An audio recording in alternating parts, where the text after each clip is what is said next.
C'est Smitati, l'auteur de la méthode Entreprise sans souci.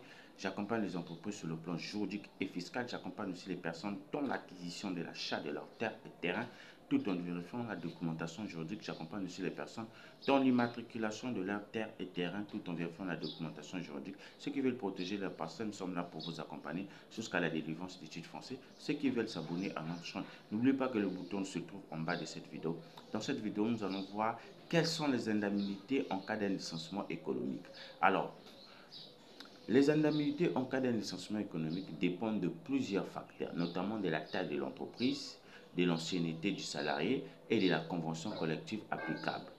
Voici un aperçu général des indemnités possibles en cas d'un licenciement économique. Nous allons voir la liste des indemnités en cas d'un licenciement économique. Alors, la première, c'est l'indemnité de licenciement. Elle est obligatoire pour les salariés ayant au moins 8 mois d'ancienneté dans l'entreprise et est calculée en fonction de l'ancienneté et du salaire du salarié. Elle est généralement égale à un quart de mois de salaire par année d'ancienneté jusqu'à 10 ans, puis un tiers de mois de salaire par année d'ancienneté au-delà de 10 ans. Alors nous avons la deuxièmement, c'est l'indemnité compensatrice des préavis. Alors, si l'employeur dispose le salarié de travailler pendant la période de préavis, il doit verser une indemnité compensatrice de préavis. La durée du préavis dépend de l'ancienneté du salarié et de l'indemnité par la convention collective ou les accords d'entreprise.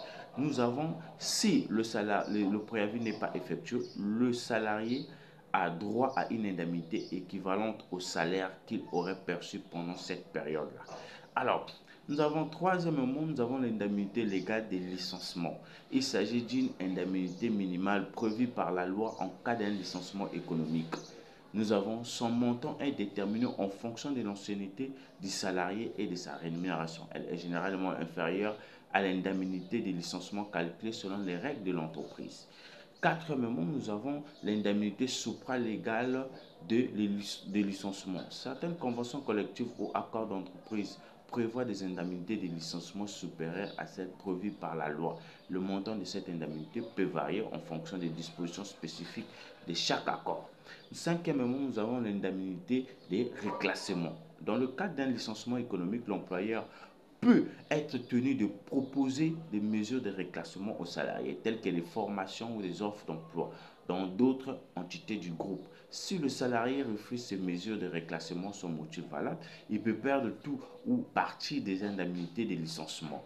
Alors, voici la liste des indemnités de licenciement qu'un salarié qui a été licencié sur le plan économique.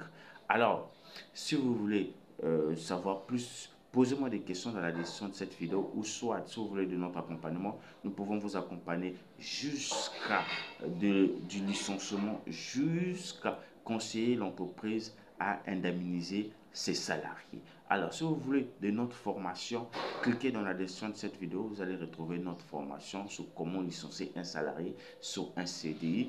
Alors, si vous voulez de notre accompagnement, nos contacts sont là. Vous pouvez nous écrire. Alors, je vous dis merci à la prochaine vidéo.